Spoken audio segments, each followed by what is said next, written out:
படைத்த ஆண்டு முழுவதும் தூய ஆவியானவரின் அருள் நலங்களும் திருக்கொடைகளும் நம்மை பசும்புல் வெளி மீது நம்மை அழைத்து வந்து இளைப்பாறச் செய்து வாழ்வில் வசந்தத்தை உருவாக்கிய உம் வல்ல செயல்களுக்காய் தூய ஆவியே உமக்கு நன்றி. 2026 2027 என்னும் புதிய கல்வியாண்டில் நீதியின் பாதையில் அமைதியாய் பயணிக்கச் செய்து புத்துயிர் அளிக்கப் போகும் உம் வல்ல செயல்களுக்காய் தூய ஆவியே உமக்கு நன்றி.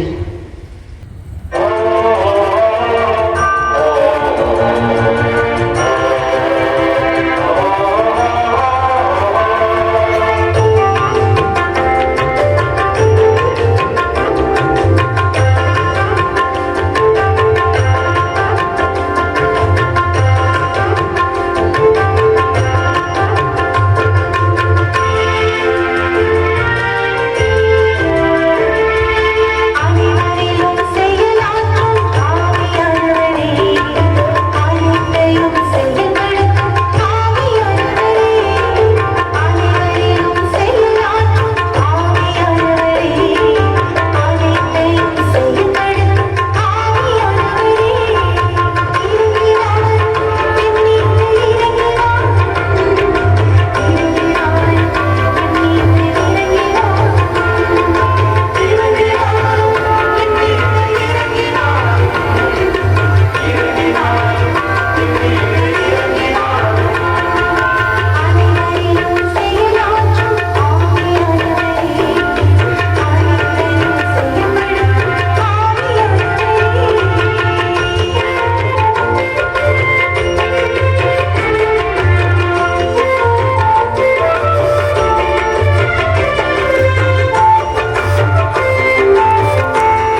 இறைவன் நம் உள்ளங்களிலும் இல்லங்களிலும் நிறைந்திடும் வண்ணமாய் அருட்தந்தை அவர்களையும், பள்ளி தாளாளர் அன்னை அவர்களையும், பள்ளி முதல்வர் அவர்களையும், துணை முதல்வர் அவர்களையும், பள்ளி செயலாளர் திருமதி பிரேமா அவர்களையும் அன்போடு குத்துவிளக்கின் திருமுகங்களை ஏற்றிட அழைக்கிறோம்.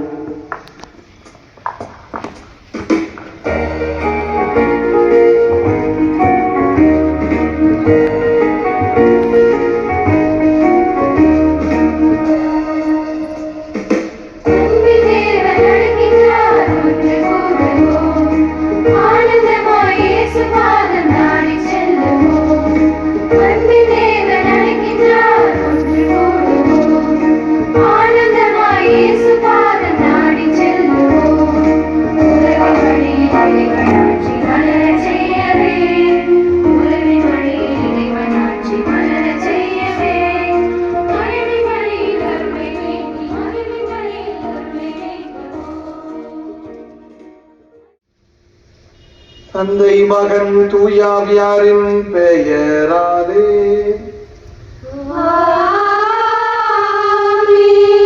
நம் ஆண்டவராகிய இயேசு கிறிஸ்துவின் அருளும் கடவுளின் அன்பும் தூயாவியானவரின் நட்புறவும் உங்கள் அனைவரோடும் இருப்பதாக.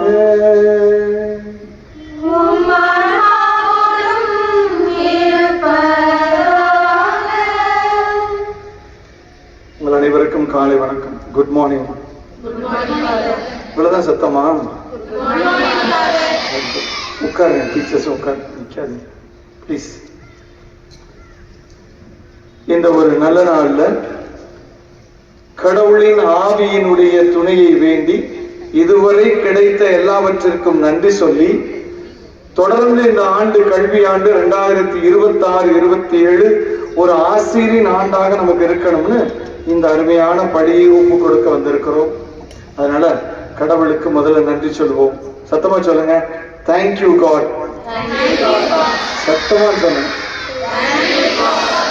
Very good, very good. சின்ன பிள்ளைங்க நல்லா சத்தமா சொல்றாங்க. அதனால கடவுளுக்கு நன்றி சொல்லக்கூடிய தருணம். கொஞ்ச நேரம் கண்ணம் மூடுங்க, உங்களுடைய கைகளை விரித்து வையுங்கள். கடவுளுடைய ஆவி உங்களோட வரவேற்கிற முகமாக கைகளை விரித்து முதுக நேரம் வச்சு கண்களை மூடி 2025-26 இந்த பள்ளிக்கு இறைவன் செய்த அனைத்து நன்மைகளுக்கு நன்றியாகவும், கிடைத்த அனைத்து வரங்களுக்கு நன்றியாகவும், நம் அனைவரையும் காத்து வந்ததற்கு நன்றியாகவும் இந்த நேரத்தில் கடவுளுக்கு நன்றி சொல்லுவோம். நாம இந்த கடவுளை வணங்கினாலும் சரி, அந்த உயர் சக்தியை இந்த நேரத்தில் நினைத்து அந்த உயர் சக்திக்கு நம்முடைய நன்றிகளை உரித்தாக்குவோம்.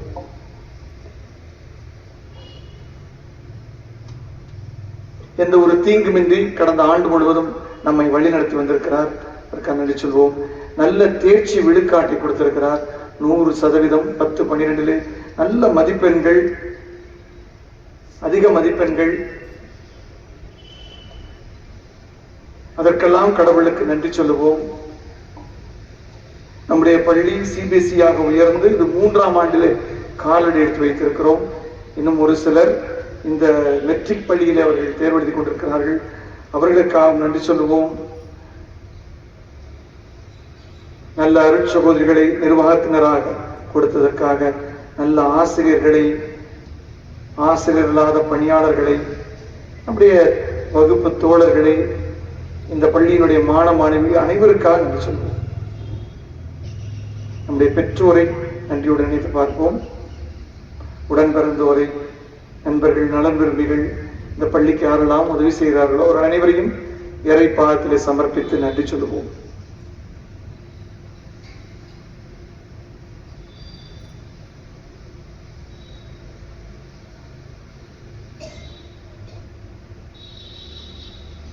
இப்ப கை கும்பிட்டுக்குங்க.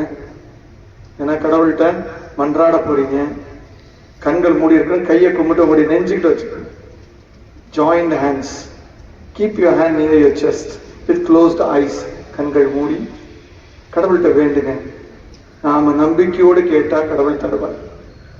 அந்த தூய ஆவிய, கடவுளின் ஆவிய, அந்த உன்னதமான ஆவிய இந்த நாள்ல என் மீதும் என்னுடைய பள்ளியின் மீதும் என்னுடைய குடும்பத்தின் மீதும் இறைவன் நிறைவா பொழியணும் அப்படின்னு சொல்லி உருக்கமா கேளுங்க, கடவுள் தருவார்.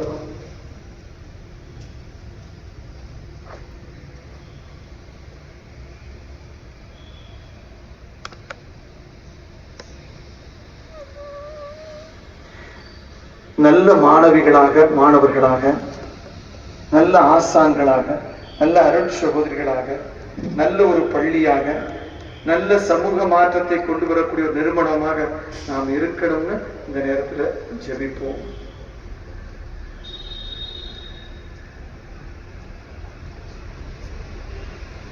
கண்களை திறப்போம். இந்த ஒரு அருமையான தெய்வீக பள்ளியை நாம் கொண்டாட தகுதி பெற நம்முடைய குற்றங்கள், குறைகள், பாவங்களை ஏற்று மனம் வருந்துவோம். எல்லாம் வல்ல இறைவனிடமும் சகோதர சகோதரிகளே உங்களிடமும் நான் பாவியை ஏற்றுக்கொள்கிறேன். ஏனெனில் சொல்லால் செயலால் கடமையை தவறினால் பாவங்கள் பல செய்தேன். என் பாவமே, என் பாவமே, என் பெரும்பாவமே. ஆகையால் இப்பொழுதும் கனியான குற்றமில்லாதவர்களே, வானதூதர் புனிதர் அனைவரையும், சகோதர சகோதரிகளே உங்களையும் நம் தேவனாகிய ஆண்டவரிடம் எனக்காக வேண்டிக் கொள்ள மன்றாடுகிறேன். எல்லாம் வல்ல இறைவன் நம் மீது இரக்கம் வைத்து நம்முடைய குற்றங்கள், குறைகள், பாவங்களை மன்னித்து நம்மை நிலைவாழ்வுக்கு அழைத்து செல்வாராக. ஆமென்.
மன்றாடுவோமாக.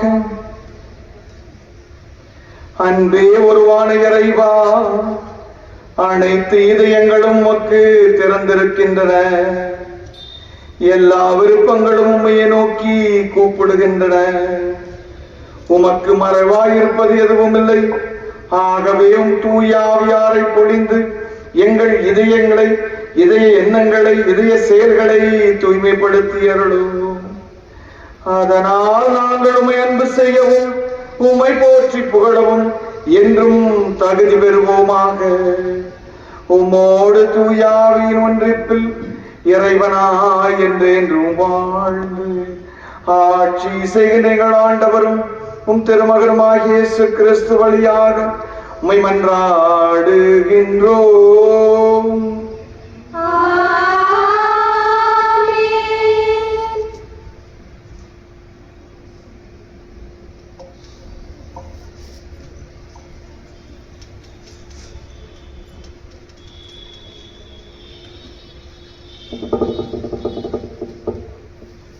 திருத்தூதர் பவுல் கொரிந்தியருக்கு எழுதிய முதல் திருமுகத்திலிருந்து வாசகம். அதிகாரம் 12, இறை திருவசனங்கள் 4-7 மற்றும் 12-13 வரை. அருள் கொடைகள் பல வகை உண்டு, ஆனால் தூய ஆவியார் ஒருவரே. திருத்தொண்டுகளும் பல வகை உண்டு, ஆனால் ஆண்டவர் ஒருவரே. செயல்பாடுகள் பல வகை உண்டு, ஆனால் கடவுள் ஒருவரே. அவரே எல்லாரிடமும் எல்லாவற்றையும் செயல்படுத்துபவர். பொது நன்மைக்காகவே தூய ஆவியாரின் செயல்பாடு ஒவ்வொருவரிலும் வெளிப்படுகிறது. உடல் ஒன்றே, உறுப்புகள் பல. உடலின் உறுப்புகள் பலவாயினும் உடல் ஒன்றாகவே இருக்கிறது. அதுபோலவே கிறிஸ்துவும் இருக்கிறார். ஏனெனில் யூதரானாலும் கிரேக்கரானாலும் அடிமைகளானாலும் உரிமை குடிமக்களானாலும் நாம் எல்லோரும் ஒரே தூய ஆவியால் ஒரே உடலாய் இருக்கும்படி திருமுழுக்கு பெற்றோம். அந்த ஒரே ஆவியையே பானமாகவும் பெற்றோம். ஆண்டவர் வழங்கும் அருள்வாக்கு. நன்றி.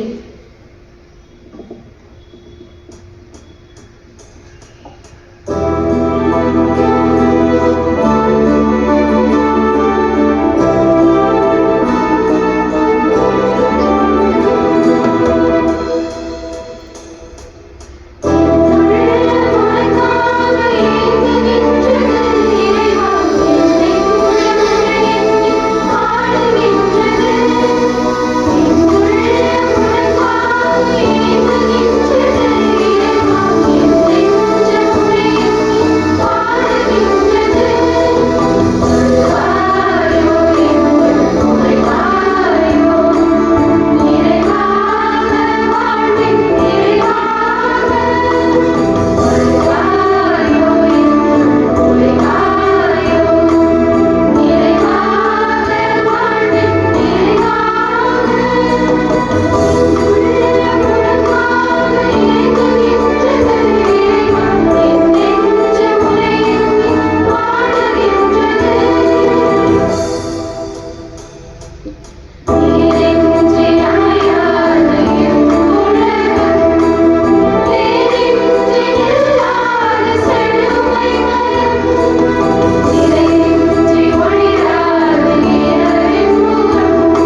திருத்தூதர் பவுல் பிலிப்பியருக்கு எழுதிய திருமுகத்திலிருந்து வாசகம். அதிகாரம் 2, இறை திருவசனங்கள் 1 முதல் 5 வரை மற்றும் 14 முதல் 16 வரை. எனவே கிறிஸ்துவிடமிருந்து நீங்கள் ஊக்கம் பெற்றுள்ளீர்களா? அன்பினால் ஆறுதலும் தூய ஆவியால் தோழமையும் பெற்றுள்ளீர்களா? பரி உள்ளமும் இரக்கமும் கொண்டுள்ளீர்களா? அப்படியானால் நீங்கள் ஒரே எண்ணமும் ஒரே அன்பும் ஒரே உள்ளமும் கொண்டவர்களாய் திகழ்ந்து ஒரே கருத்துடையவர்களாய் விளங்கி என் மகிழ்ச்சியை நிறைவாக்குங்கள். கட்சி மனப்பான்மைக்கும் வீண் பெருமைக்கும் இடம் தர வேண்டாம். மனத்தாழ்மையோடு ஒருவரையொருவர் உங்களிலும் உயர்ந்தவராக கருதுங்கள். நீங்கள் யாவரும் உங்களை சார்ந்தவற்றில் மட்டுமல்லாமல் பிறரை சார்ந்தவற்றிலும் அக்கறை கொள்ள வேண்டும். கிறிஸ்து இயேசு கொண்டிருந்த மனநிலையே உங்களிலும் இருக்கட்டும். முணுமுணுக்காமலும் வாதாடாமலும் யாவற்றையும் செய்யுங்கள். அப்பொழுதுதான் நீங்கள் நெறி கெட்ட சீரழிந்த தலைமுறையினரிடையே குற்றமும் கபடுமற்றவர்களாய் கடவுளின் மாசற்ற குழந்தைகள் என திகழ்வீர்கள். உலகில் ஒளிரும் சுடர்களாக துளங்குவீர்கள். கிறிஸ்துவின் நாளில் நான் பெருமையடையும் வகையில் வாழ்வின் வார்த்தையை பற்றி கொள்ளுங்கள். வீணாக நான் ஓடவில்லை, வெறுமனே நான் உழைக்கவில்லை என்பது அதனால் தெளிவாகும். ஆண்டவரின் அருள்வாக்கு. இறைவனுக்கு நன்றி.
ஆண்டவர் உங்களோடு இருப்பாராக.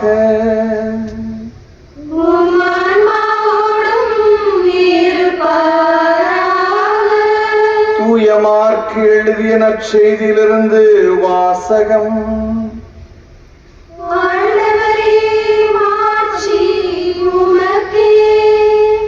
மார்க்கு எழுதிய நற்செய்தி அதிகாரம் 12 இறை வார்த்தைகள் 28 முதல் 34 முடிய. அவர்கள் வாதாடி கொண்டிருப்பதை கேட்டுக் கொண்டிருந்த மறைநூல் அறிஞருள் ஒருவர் இயேசு அவர்களுக்கு நன்கு பதில் கூறிக் கொண்டிருந்ததைக் கண்டு அவரை அணுகி வந்து, அனைத்திலும் முதன்மையான கட்டளை எது என்று கேட்டார். அதற்கு இயேசு, இஸ்ராயேலே கேள், நம் ஆண்டவராகிய கடவுள் ஒருவரே ஆண்டவர். உன் முழு இதயத்தோடும் முழு உள்ளத்தோடும் முழு மனதோடும் முழு ஆற்றலோடும் உன் ஆண்டவராகிய கடவுளுடன் அன்பு கூறுவாயாக என்பது முதன்மையான கட்டளை.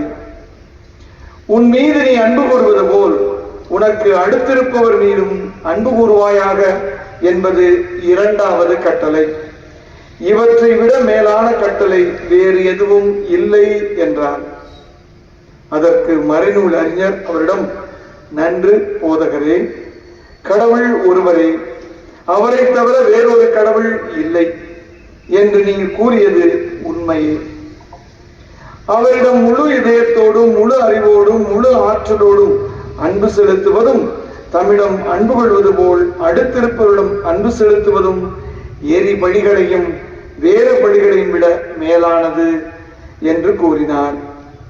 அவர் அறிவு திறனோடு பதிலளித்ததை கண்ட இயேசு அவரிடம், நீர் இறையாட்சியில் நின்று தொலைவில் இல்லை என்றார்.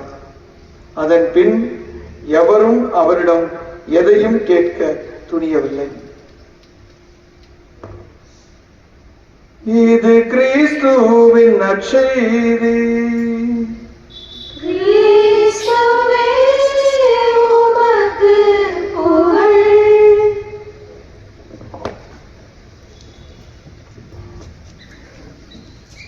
2026-27 கல்வியாண்டு நுழைஞ்சிருக்கிறோம். அதனால உங்கள் அனைவருக்கும் என்னுடைய வாழ்த்துக்கள். சரியா? 3 முறை கை தட்டலாமா? 1 2 3 கடைபாபம் ஒரே மாதிரி தட்டுங்க. 1 2 3 1 2 3 1 2 3. என்ன ஏதோ அர்த்தத்துல தட்டுற மாதிரி இருக்கு. நல்லா சத்தமா தட்டுங்க. 1 2 3 3 முறை தட்டுங்க. 1 2 3 1 2 3 1 2 3. Okay, we start together. கொஞ்சம் கவனிங்க. எல்லாம் ஒன்றாக ஆரம்பிக்கலாமா? எப்படி தரணும்னா 1 2 3 1 2 3 1 2 3 அப்படி தரணும். சரியா? Come on, begin.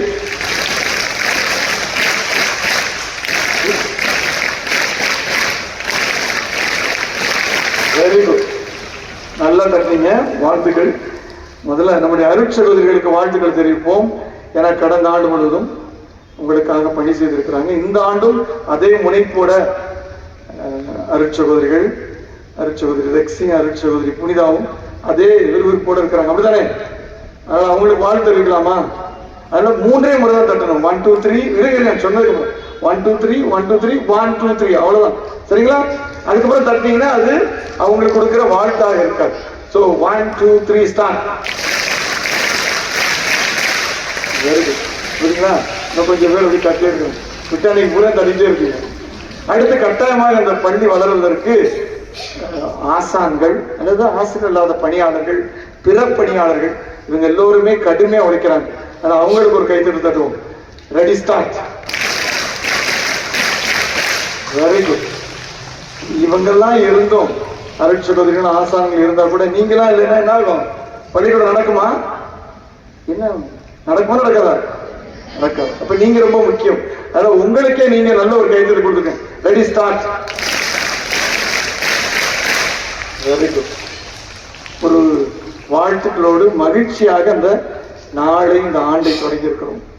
ஒரு முறை ஒரு மாணவன் கிரேக்க தத்துவ ஞானி சாக்ரட்டிஸ்ட போய் கேட்டான், ஒரு மாணவன் என்பவன் எப்படி இருக்கணும், அல்லது ஒரு மாணவி எப்படி இருக்கணும்னு கேட்டான். அப்ப அவர் சொன்னாரு, ஒரு மாணவன் கொக்கை போல, கோழியை போல, உப்பை போல, உன்னை போல இருக்கணும்னு சொன்னார். உடனே கேட்டா, கொஞ்சம் விளக்கி சொல்லுங்க, உங்களுக்கு எல்லாம் புரியுதா? அதனால அவனுக்கு சரியா புரியல முழுசா. ஆனா அவன் சாக்ரட்டிஸ்ட கேட்டான், கொஞ்சம் விளக்கி சொல்லுங்களேன் அப்படின்னு. அப்பதான் அவர் சொன்னாரு, ஒரு மாணவன் கொக்கை போல இருக்கணும். ஏன் தெரியுமா? கொக்கு விழிப்போடு இருக்கும், மொத்த காலம் நின்றுட்டே இருக்கும், மீன் எப்படா சிக்கும் பிடிச்சிருவோம். அதனால விழிப்போடு இருக்கணும். அதையும் தாண்டி வாய்ப்பு கிடைக்கும் போது பயன்படுத்திக்கணும். அது ரொம்ப முக்கியம். இப்போ ஒரு மாணவன் எப்படி இருக்கணும்? விழிப்போடும் வாய்ப்புகளை பிடித்துக் கொள்ளக்கூடிய ஒரு மனிதனாக இருக்கணும், ஒரு மாணவனாக இருக்கணும். அதனாலதான் அவர் சொன்னாரு, கொக்கை போல இருக்கணும், கோழியை போல இருக்கணும். ஏன் கோழியை போல இருக்கணும்? கோழி பார்த்திருக்கீங்களா? இருக்கிற எல்லாத்தையும் கிண்டிடும், இருக்கக்கூடிய எல்லாத்தையும் கிண்டிடும். ஆனா எதை சாப்பிடும்?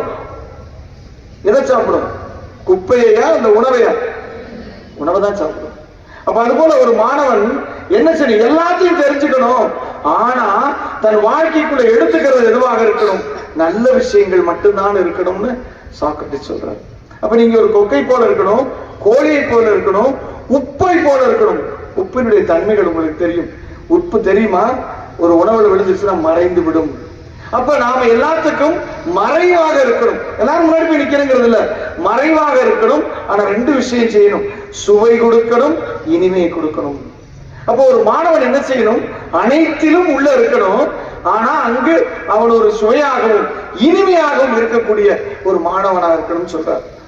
கடைசியா 4ஆவதா அவர் சொன்ன கொக்கு, கோழி, உப்பு உன்னை போல இருக்கணும்னா என்ன போல என்ன இருக்கணும் அப்படின்னு சொன்னதான் சொல்லுவாரு, உன்னை போல கேள்வி கேட்டு தெளிவு பெற்று வளர வேண்டும். நீ ஏதாவது கேள்வி கேட்டபார், இது மாதிரி கேள்வி கேட்டு வளரணும்னு சொல்லுவார் சாக்ரட்டிஸ். இப்ப நீங்களா இருக்கலாமா? எதை போல இருக்கலாம்? முதல்ல எதை போல இருக்கணும்? கொஞ்சம் சத்தமா தான் சொல்லுங்களேன். 2வது, 3வது உப்பு. உன்னையும் சொல்லாம என்னையும் சொல்லுங்க.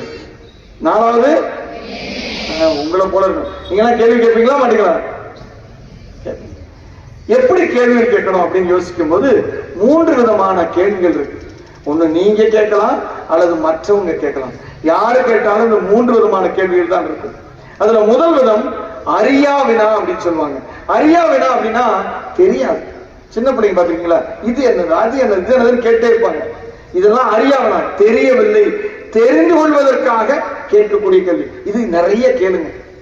நீங்க தெரிந்து கொள்வதற்காக நிறைய கேள்விகளை கேளுங்கள். 2வது கேள்வி அறிவினா. அறிவினா மற்றவங்களுக்கு தெரியுதான்னு சோதித்து பார்க்கறதுக்காக கேட்கக்கூடிய கேள்வி. இது நிறைய இந்த ஆசிரியர்கள் இல்லையா அல்லது பொறுப்புல இருக்கிறவங்க கேட்கக்கூடிய கேள்வி. இது அறிவினான்னு சொல்லுவோம். இது நம்ம கேட்கக்கூடாது. எப்பயாவது கேட்கலாமே தவிர நிறைய கேட்கவே கூடாது. அறியாவினா கேட்கலாம், அறிவினா ரொம்ப குறைவா கேட்கணும். இன்றைக்குரிய நற்செய்தி நான் வாசிச்சது பாத்தீங்கன்னா இந்த அறிவினா பகுதியில தான் அந்த மறைநூல் அறிஞருக்கு தெரியும் கடவுளை அன்பு செய்வதுதான் முதன்மையான கட்டளை. இருந்தாலும் இந்த இடத்துல இயேசுவுக்கு என்ன தெரியுது, இயேசு என்ன சொல்றாருன்னு கேட்போம் சொல்லிட்டு இந்த அறிவினா அந்த கேள்வியில தான் இந்த கேள்வியை கேட்கிறார்.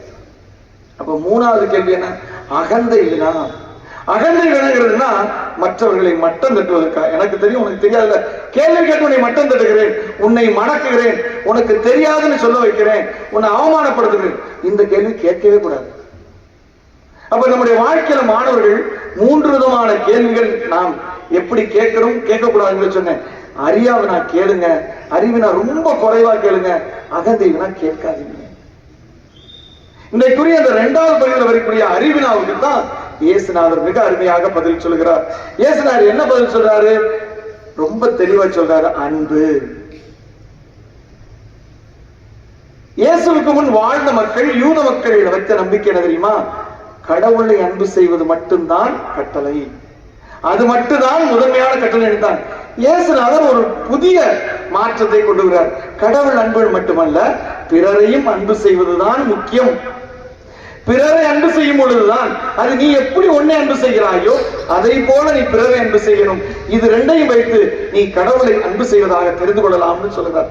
திருத்தூதர் யோவான் அவருடைய நூல்ல மிக அருமையா சொல்லுவார், கண்ணுக்கு தெரிகிற சகோதரனைய சகோதரிய நீ அன்பு செய்ய முடியலன்னா கண்ணுக்கு தெரியாத கடவுளை நீ அன்பு செய்ய முடியாது. இதைத்தான் புதுமையா இயேசுநாதர் கொண்டு வரார். ஒரு சட்டம் இல்ல ஒரு கட்டளை இருக்கிறது, கடவுளை அன்பு செய்.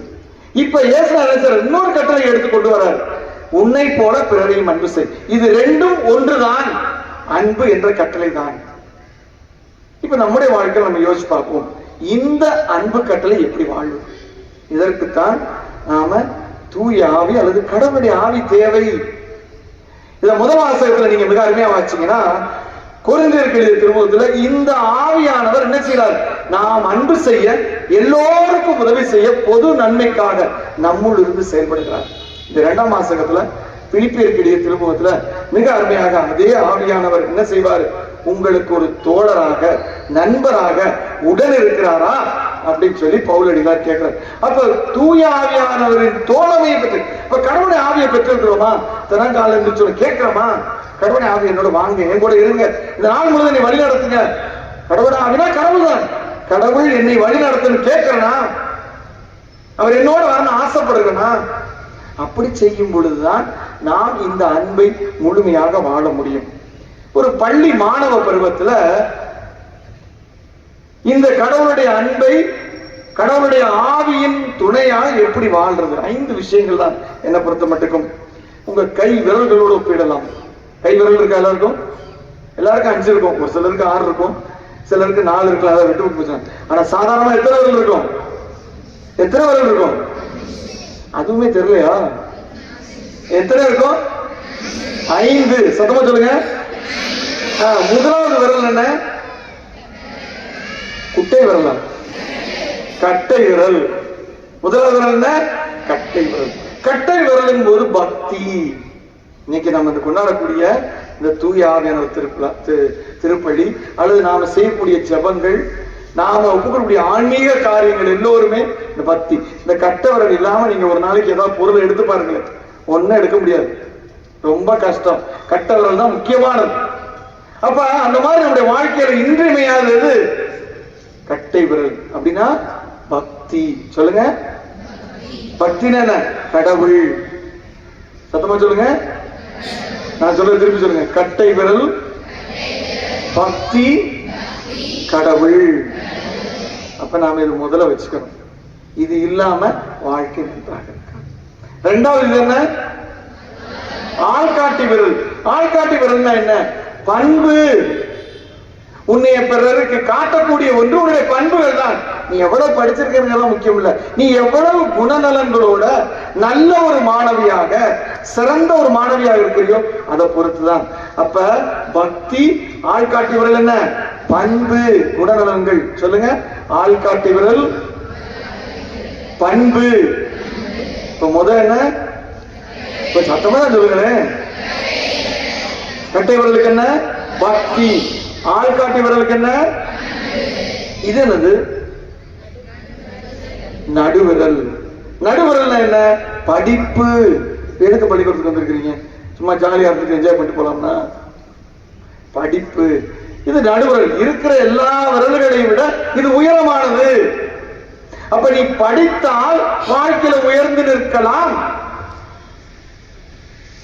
அப்ப நம்முடைய படிப்பை நாம் எப்படி பார்க்கிறோம்? இந்த வருடத்துல முழுவதும் எனக்கு கிடைத்த இந்த படிப்பை, எனக்கு கிடைக்கக்கூடிய இந்த அறிவை, எனக்கு கிடைக்கக்கூடிய இந்த அறிவு செல்வத்தை நான் உள்வாங்கி இந்த விரலை போல உயர்ந்து நிற்கிறேன் பாருங்க. அப்ப கட்டை விரல் பக்தி, ஆள்காட்டி விரல் பண்பு, நடுவிரல் படிப்பு. நான்காவது விரல் என்ன? மோதிர விரல். இதுல என்ன போடணும்? நம்ம மோதிரம். என்ன மோதிரம் போடணும்? விலை உயர்ந்தது போடணும். நான்லாம் சும்மா சில்வர்ல இதை போட்டுறேன். கொஞ்சம் பேர் தங்கத்துல போடுவீங்க, வைரத்துல போடுவீங்க. அப்ப இதுல போடக்கூடியது பேர் என்ன? மோதிரம். ஏதோ அணிகிறோம். அது ஏன் கொடுக்கிறோம்? ஒரு பந்தத்தை குறிக்கிறது. இது போடும்போது ஏதோ ஒரு பந்தம். நான் கடவுளோட பந்தம் வைத்திருக்கிறேன் போட்டிருக்கிறேன். நீங்க சிலர் கல்யாணம் பண்ணிங்கன்னா கணவன் மனைவி, அல்லது உங்க அப்பா அம்மா கொடுத்தது, உங்களுடைய நண்பர்கள் கொடுத்தது. அப்ப நான்காவது மோதிர விரல் பந்தம். உறவுகளை பலப்படுத்தணும். குறிப்பா உன்னுடைய பெற்றோர், தாய் தந்தையோட, உன்னுடைய உடன் பிறந்தோரோட, உன்னுடைய சொந்தக்காரங்களோட, நீ இருக்கக்கூடிய வகுப்பு தோழர்களோட, உன்னுடைய நட்பு வட்டாரத்தை, இந்த சமூகத்தை, இப்படி எல்லா உறவுகளையும் நீ பலப்படுத்தணும். இந்த மோதிர விரல் உனக்கு சுட்டி காட்டுவது பந்தம். அப்ப இந்த உறவுகளை எல்லாம் வளர்க்கக்கூடிய ஒரு ஆண்டாக இந்த ஆண்டு இருக்கணும். கட்டை விரல் சொன்னேன், சத்தமா சொல்லுங்க. இரண்டாவது ஆள்காட்டி விரல் பண்பு, வெரி குட். மூன்றாவது நடுவிரல் படிப்பு. நான்காவது மோதிர விரல் பந்தம். ஐந்தாவது இது எதுக்காக பயன்படுமா? இப்படித்தான் சுண்டு ரொம்ப வருத்தப்படுச்சான். நான் ஒண்ணுமே இல்லை, இவங்க பூரா பயங்கரமா இருக்காங்க, எனக்கு ஒரு பிரயோஜனம் இல்லை அப்படின்னு சொல்லி கடவுள்கிட்ட போய் நின்று வேண்டிச்சான். என்ன கடவுளை என்ன இப்படி படைச்சிட்டீங்க, ஒன்னுத்துக்கு பிரயோஜனம் இல்லாம. அப்பதான் கடவுள் சொன்னாரா, நீ ஒண்ணு பாரு, மற்றவனுக்கெல்லாம் எவ்வளவு திறமைகள் இருந்தாலும் என் முன்னாடி வந்து கை கும்பிட்டு நிற்கும் போது நீ தாண்டா முதல்ல இருக்கிற, உனக்கு பின்னாடி தாண்டா 4 பேர் நிக்கிறாங்க என்று சொன்னாங்க. அப்ப இதுதான் தனித்துவம் மிக்கது, கடவுள் மின் உயர்ந்து நிற்கக்கூடிய ஒரு சொண்டு விரல். இதுக்கு நான் சொல்லக்கூடியது படைப்பாற்றல். படைப்பாற்றல் அப்படிங்கிறது தனித்திறன். நீங்க எல்லாருமே ஒரே மாதிரி மனிதர்களாக, மாணவிகளாக இருந்தாலும் உங்க ஒவ்வொருத்தருக்குள்ளேயும் ஒரு தனித்திறனை கடவுள் கொடுத்திருக்கிறார். ஆனா வணக்க பாருங்க, அதான் உயர்த்த பாருங்க. அது உதவிய உங்க பெற்றோர், இல்ல உங்களுடைய ஆசான்கள், அருட்சொல், இவங்களை பிடிச்சுக்கிறீங்க, பிடிச்சு இதை வளர்த்து விடுங்க. இதுதான் உங்களுடைய தனித்துவம் மிக்க ஒரு ஆளாக, கடவுள் முன் முதலாளாக நிற்க வைக்கும். அப்ப இந்த சுண்டு விரல் என்ன? படைப்பாற்றல். சொல்லுங்க. அப்ப இந்த 5 விரல்களையும் நீங்க வளர்க்கணும் இந்த ஆண்டு. என்னென்ன? கட்டை விரல் பக்தி, படிப்பு, பந்தம். Very good. அப்ப எந்த 5 விஷயத்தை வளர்க்கணும்? இந்த 5 விஷயத்தை நீங்க இந்த ஆண்டு வளர்த்துட்டா போதும். நீங்க ஒரு முழுமையான மாணவ செல்வங்களாக வளர்வீர்கள். 1998 ரியான் அப்படிங்கிற ஒரு சிறுவன், 6 வயது சிறுவன், ஆன்டாரியோ கனடா நாட்டுல அவன் வகுப்பு 1ஆம் கிளாஸ் படிச்சுக்கிட்டு இருக்கிறான். அப்ப அவனுடைய டீச்சர் ஆசிரியை நான்சி பிரஸ்ட்ங்கிறவங்க, ஆப்பிரிக்கா தேசத்துல உகாண்டால உங்களை மாதிரி இல்லாம பிள்ளைங்க எல்லாருமே ரொம்ப கஷ்டப்படுறாங்க, ஏன் டீச்சர் கஷ்டப்படுறாங்க? தண்ணி கிடையாது. பல மைல்கள் தூரம் நடந்து சென்று அவங்க தண்ணி எடுத்துட்டு வரணும்ப்பா, அந்த மாதிரி ஒரு கஷ்டமான சூழ்நிலை அவங்க இருக்கிறாங்க என்று சொன்ன இந்த ரியான் பையனுக்கு ஒரு யோசனை வருகிறது.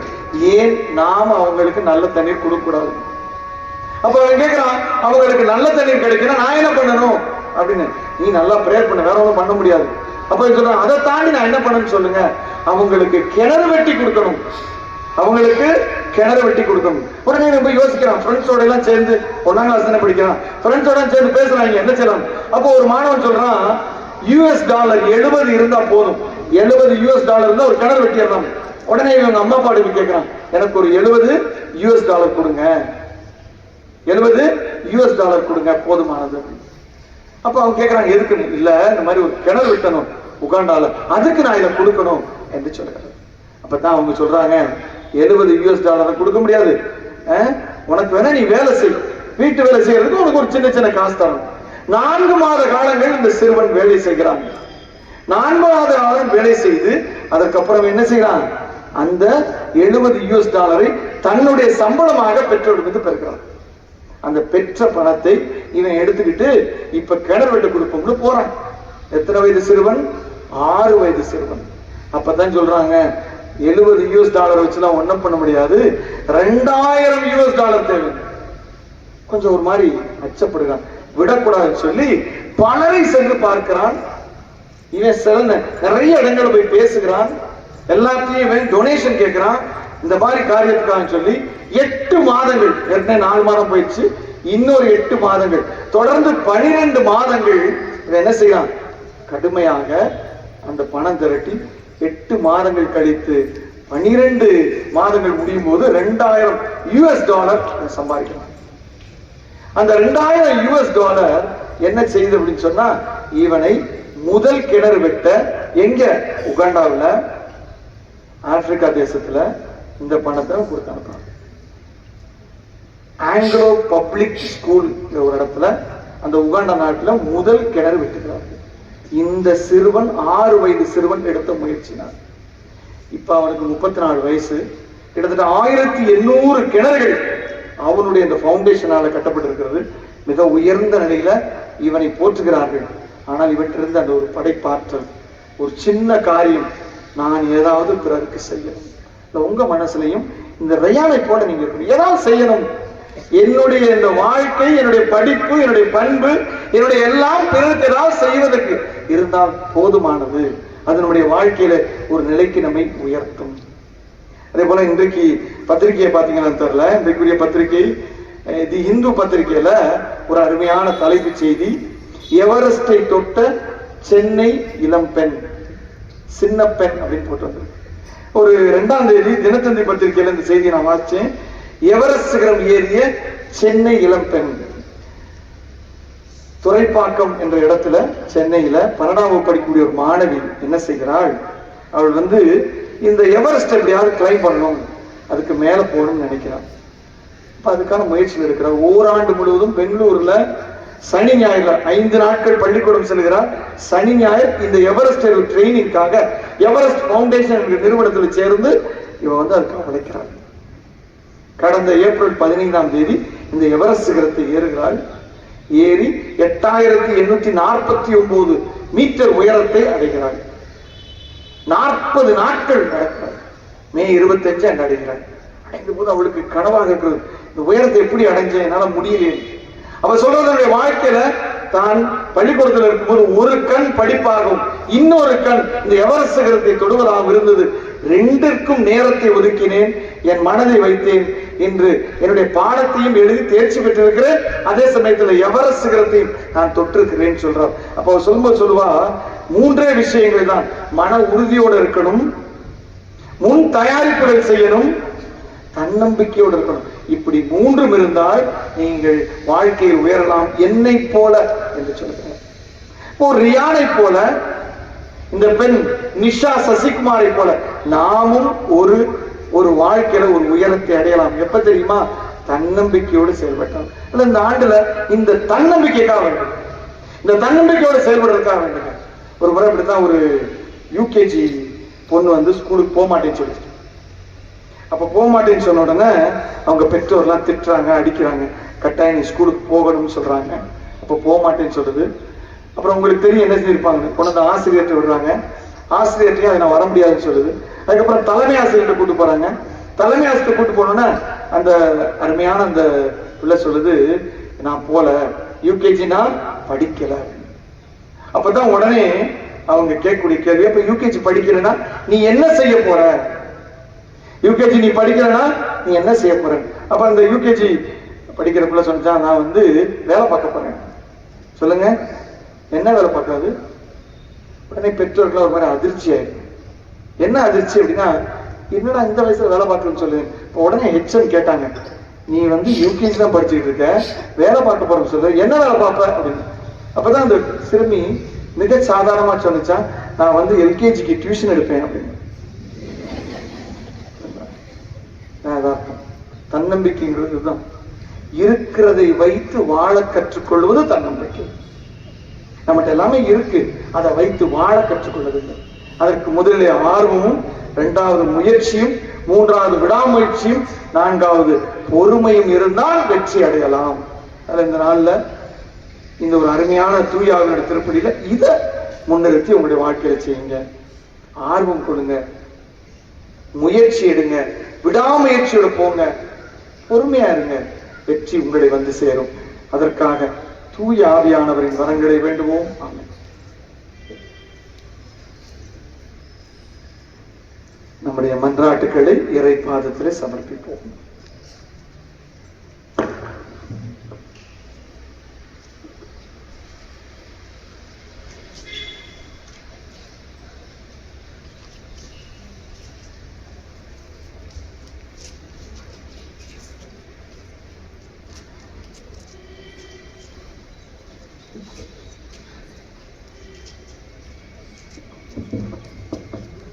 வழிநடத்தும் நல்ல ஆயனே எம் இறைவா, எம் திரு அவையை வழிநடத்தும் திருத்தந்தை, ஆயர்கள், குருக்கள், அருட்சகோதரிகள் மற்றும் நம் நாட்டு தலைவர்களுக்காகவும் உம்மிடம் மன்றாடுகிறோம்.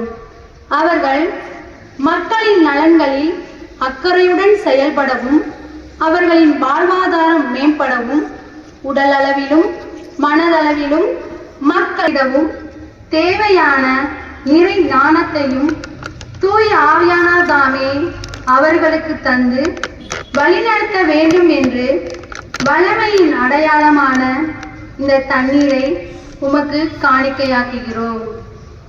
ஏற்றருள்வாய் எம் இறைவா.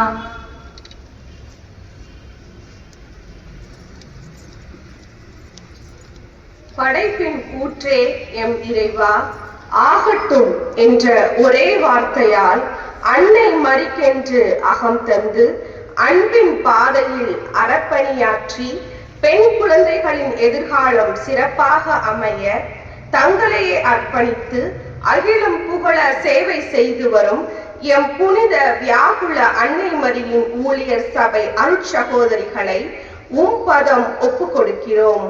உம் இறைப்பணியை தொடர்ந்து செயலாற்ற எம் சபைக்கு புதிய அருட்சகோதரிகளை தந்திடவும், இவர்களை அர்ப்பணித்த அவர் தம் குடும்பம் செழித்திடவும் வேண்டி அர்ப்பணிப்பின் அடையாளமாக இந்த மலர்களை உமக்கு காணிக்கையாக்குகிறோம். ஏற்றுகொள்வாய் எம் இறைவா. வெற்றியின் நாயகனே எம் இறைவா, கடந்த கல்வியாண்டில் எம் 10ஆம் 12ஆம் வகுப்பு மாணவிகள் பெற்ற முழு தேர்ச்சிக்காகவும் நல்ல மதிப்பெண்களுக்காகவும் இறைவா உமக்கு நன்றி. இவ்வருடத்தில் எம் கைகளில் கிடைக்கப்பெற்ற எம் 10ஆம் 12ஆம் வகுப்பு மாணவிகளை உம் கரங்களில் ஒப்படைக்கிறோம். இவர்கள் கல்வியில் சிறந்து விளங்கவும், நல்ல அறிவு, ஞானம், ஒழுக்கம், இறைபக்தியில் சிறந்திருக்கவும், பரிசுத்த ஆவியராகிய உம்மையை தினமும் தேடும் வரத்தினை தந்தருள ஞானத்தின் அடையாளமாகிய இப்புத்தகங்களை உமக்கு காணிக்கையாக்குகிறோம். ஏற்றருள்வாய் எம் இறைவா. அன்பும் கருணையும் நிறைந்த இறைவா, இவ்வருடத்தில் எம் பள்ளியை இறைவனின் கோவிலாகவும் பயிலும் புனித இல்லமாகவும் மதிப்பெண் கல்வியோடு கூடிய மதிப்பீடுகளின் மணிமகுடமாகவும் ஏற்கவிருக்கும் புதிய மாணவ செல்வங்களை நம் பள்ளி மாணவ செல்வங்களோடு சேர்த்தமைக்காய் உமக்கு நன்றி. இவர்களின் கல்வி வளர்ச்சிக்கும் ஒழுக்கம் முன்னேற்றத்திற்கும் நேரம் தவறாமை என்னும் மதிப்பீட்டை அவர்கள் பின்பற்றி ஞானத்திலும் நுண் அறிவிலும் சிறந்தவர்களாய் மாறிட வேண்டி இந்த வருகை பதிவேட்டை உமக்கு காணிக்கையாக்குகிறோம். ஏற்றருள்வாய் எம் இறைவா. வாழ்வும் வலியுமானவரே எம் இறைவா, எங்கள் உழைப்பு, மகிழ்ச்சி, எதிர்கால நம்பிக்கை அனைத்தையும் இதனுடன் இணைத்து உம்மிடம் வருகிறோம். இந்த அப்பம் எங்களுக்கு உயிரின் உணவாகவும், இந்த ரசம் எங்களுக்கு ஞானம் தரும் பானமாக மாறவும், நாங்கள் அனைவரும் கிறிஸ்துவோடு ஒன்றிணைந்து அன்பிலும் ஒற்றுமையிலும் வளரவும், எங்கள் வாழ்வு உமக்கு பிரியமான காணிக்கையாக மாறி உமது திருவுளத்தின்படி தியாக மனப்பான்மையோடும் அர்ப்பணிப்போடும் எம் மாணவ குழந்தைகளை வளர்த்தெடுக்கும் வரத்தை தந்தருள இந்த அப்பரசத்தை உமக்கு காணிக்கையாக்குகிறோம். ஏற்றருள்வாய் எம் இறைவா.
சகோதர சகோதரிகளே, என்னுடைய உங்களிடமான தெய்வீக திருப்பலி எல்லாம் உள்ள தந்தையாகிறவனை கேட்டதாம்படி ஜெபியுங்கள். ஆண்டவர் தம் திருப்பெயரின் புகழ்ச்சிக்காகவும் ஆட்சிக்காகவும் நமது நன்மைக்காகவும் புனித திரு அவை அனைத்து நலன்களுக்காகவும் உமது கையினின்றி பலியை ஏற்றுக்கொள்வாராக. அன்பே உருவான இறைவா, நீர் எங்களுக்கு அளித்த கொடைகளுக்காக புகழ்ச்சி பலி உமக்கு காணிக்கையாக படைத்து உம்மை பணிவுடன் வேண்டுகின்றோம். அதனால் எங்களுடைய தகுதியின்மையை பாராமல் நீர் எங்களுக்கு அளித்தவற்றை உமது பெயரின் மாட்சிக்காக நாங்கள் மீண்டும் கையளிக்க செய்தருள்வீராக. எங்கள் ஆண்டவராகிய கிறிஸ்து வழியாக உம்மை மன்றாடுகின்றோம்.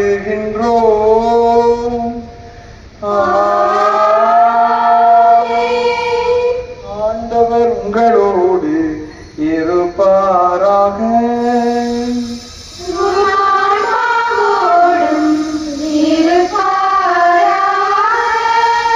இதயங்களை மேலே எழுப்புங்கள், ஆண்டவரிடம் எழுப்பி நம் இறைவனாகிய ஆண்டவருக்கு நன்றி கூறுவோம்.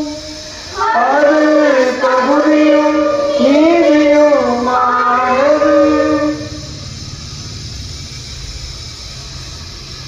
ஆண்டவரே, தூயவரான தந்தையே, என்றும் உள்ள எல்லாம் வல்ல இறைவா, என்னாலும் எவ்விடத்திலும் நாங்கள் உமக்கு நன்றி செலுத்துவது மெய்யாகவே தகுதியும் நீதியுமாகும், எங்கள் கடமையும் மீட்புக்குரிய செயலுமாகும். ஏனெனில் எங்கள் புகழரை உமக்கு தேவை என்று ஆயிரம் நாங்கள் உமக்கு நன்றி செலுத்துவது உமது அருட்கொடையாளே. நாங்கள் உம்மை புகழ்ந்துரைப்பது மது மாட்சியை மிகுதிப்படுத்தாதெனும் எங்கள் ஆண்டவராகிய கிறிஸ்து வழியாக நாங்கள் மீட்படைய பயன்படுகின்றது.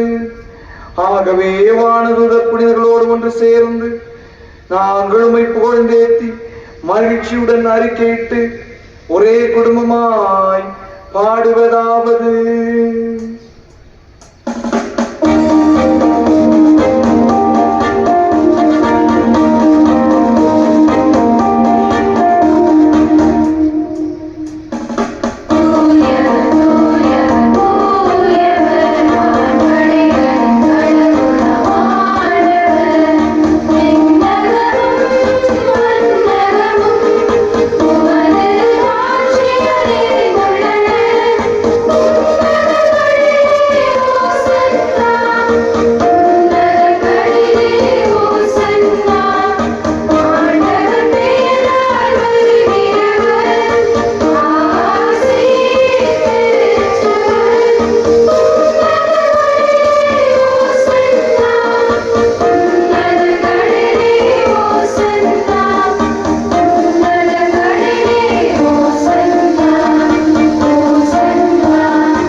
ஆண்டவரே, நீர் மெய்யாகவே தூயவர், தூய்மை அனைத்திற்கும் ஊற்று.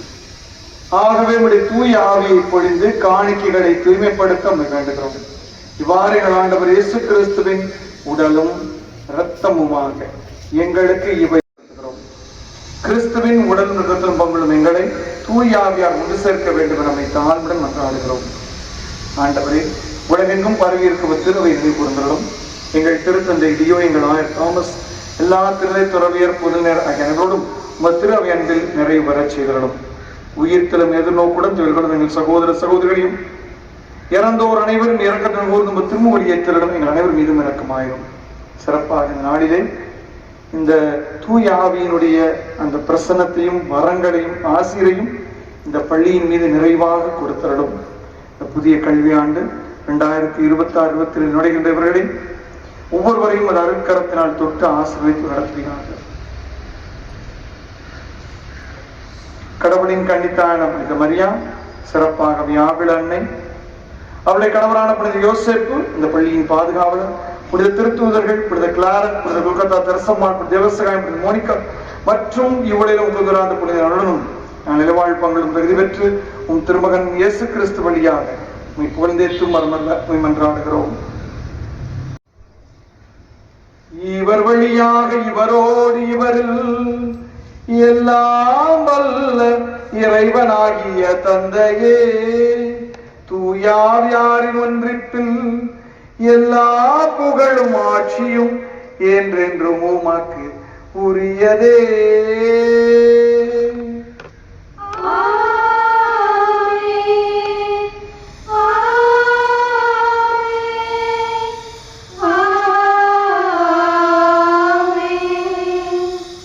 மீட்பரின் கட்டளையால் கற்பிக்கப்பட்டு இறைவிடைப்பணியால் பயிற்சி பெற்று நாம் துணிந்து பாடுவோம். விண்ணுலகில் இருக்கிற எங்கள் தந்தையே, உமது பெயர் தூயதென போற்றப் பெறுக. உமது ஆட்சி வருக. உமது திருவுளம் விண்ணுலகில் நிறைவேறுவது போல மண்ணுலகிலும் நிறைவேறுக. எங்கள் அன்றாட உணவை இன்று எங்களுக்கு தாரும். எங்களுக்கு எதிராக குற்றம் செய்வோரை நாங்கள் மன்னிப்பது போல எங்கள் குற்றங்களை மன்னியும். எங்களை சோதனைக்கு உட்படுத்தாதேயும், தீமையிலிருந்து எங்களை விடுவித்தருளும். ஆண்டவரை தீமை அனைத்து விடுவித்து எங்கள் வாழ்நாளில் அமைதி கண்டனாடம் என்றாடுகிறோம். அது இறக்கத்தின் உதவியால் நாங்கள் பாவத்திலிருந்து எப்போதும் விடுதலை பெற்று யாதொரு கடனுமாயிருப்போமாக. நாங்கள் எதிர்நோக்கி இருக்கும் பெரும்பத்திற்காகவும் வரைக்காகவும் காத்திருக்கின்றோம். ஏனெனில் ஆட்சியும் வல்லமையும் ஆட்சியும் என்றென்றும் உமதே. ஆண்டவரே இயேசு கிறிஸ்துவே, அமைதி உங்களுக்கு விட்டுச் செல்கிறேன், என் அமைதியை உங்களுக்கு அளிக்கிறேன். திரு தூதர்களுக்கு மொழிந்தீரே. எங்களுடைய குற்றங்கள் குறைகள் பாவங்களை பாராமல் உமது திரு அவையின் நம்பிக்கையை பார்த்து எங்கள் ஒவ்வொருவருக்கும் அமைதியையும் ஒற்றுமையும் அளித்தருள திருவுளம் கொள்வீராக. என்றென்றும் வாழ்ந்து ஆட்சி செய்கின்றவர் நீரே.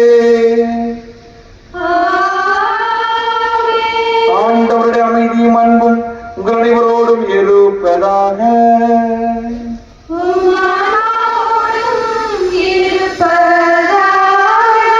ஒருவருக்கொருவர் மகிழ்ச்சியோடு உறவின் வாழ்த்து பகிர்ந்து உலகின் பாவங்களை போக்கும் இறைவனின் செல்வரியே, எங்கள் மேல் இரக்கமாயிரும். உலகின் பாவங்களை போக்கும் இறைவனின் செல்வரியே, எங்கள் மேல் இரக்கமாயிரும். உலகின் பாவங்களை போக்கும் இறைவனின் செல்வரியே, எங்களுக்கு அமைதியை அளித்தருளும். இதோ இறைவனின் செம்மறி, இந்த உலகின் பாவங்களை போக்குபவர். செம்மறியின் விருதுக்கு அழைக்க பெற்றோர் பேறு பெற்றோர். ஆண்டவரே, நீர் என்னிடத்தில் எழுந்தருள நான் தகுதியற்றவள். ஆனால் ஒரு வார்த்தை மட்டும் சொல்லியருளும், எனது ஆன்மா நலமடையும். கிறிஸ்துவின் தொடர்பத்தமனை காத்து வாழ்வழிப்பதாக. ஆமென்.